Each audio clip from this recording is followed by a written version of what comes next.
Local crime branch પશ્ચિમ કચ્છ ભુજ પોલીસે ભારતીય બનાવટના વિદેશી દારૂનો જથ્થો શોધી કાઢ્યો। આરોપી મહિલા હાજર મળી આવેલ નથી।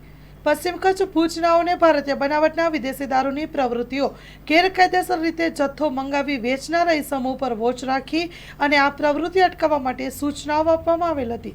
જે અનુસંધાને લોકલ ક્રાઇમ બ્રાન્ચ પશ્ચિમ કચ્છ ભુજ પોલીસે જિલ્લામાં ભારતીય બનાવટના વિદેશી દારૂની પ્રવૃત્તિઓ ગેરકાયદેસર રીતે જથ્થો મંગાવી વેચનારા ઇસમો પર વોચ રાખી કાયદેસરની કાર્યવાહી કરવા સૂચના આપેલ હતી। જે અનુસંધાને ભુજ તાલુકા વિસ્તારમાં પેટ્રોલિંગમાં હતા તે દરમિયાન હરતા ફરતા ભુજ મધ્ય જુબેલી સર્કલ પાસે આવતા જીવરાજભાઈ ગઢવી તથા શક્તિસિંહ ગઢવી નાઓને ખાનગી રાહે બાતમી હકીકત મળેલ કે નેહાબેન અક્ષયભાઈ લાખાણી જેઓ મકાન નંબર 219 શેરી નંબર 13 પ્રમુખ સ્વામીનગર મધ્ય રહે છે, જે ભુજવાડી HDFC બેંકની બાજુવાળી ગલીમાં આવેલ અહીંયા એપાર્ટમેન્ટના ગ્રાઉન્ડ ફ્લોરમાં લિફ્ટની પાછળના ભાગે એક ફ્લેટ રાખી જે ફ્લેટમાં ગેરકાયદેસર રીતે બહારથી ભારતીય બનાવટના વિદેશી દારૂનો જથ્થો લઈ આવી અને રાખે છે।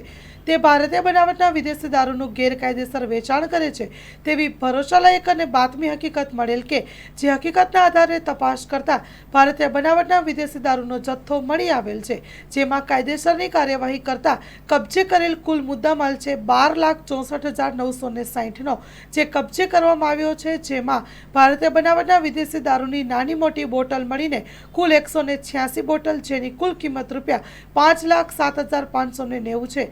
જેમાં મહિલાબેન હાજર મળી આવેલ નથી। આરોપી છે નેહાબેન અક્ષયભાઈ લાખાણી, જેઓ પ્રમુખ સ્વામીનગર ગેટ 2 ભુજ કચ્છ મધ્ય રહે છે। આ અંગે પોલીસે વિવિધ કલમો તળે ગુનો નોંધી વધુ તપાસ હાથ ધરી છે। Story report by Kiran Gori, Bhuj.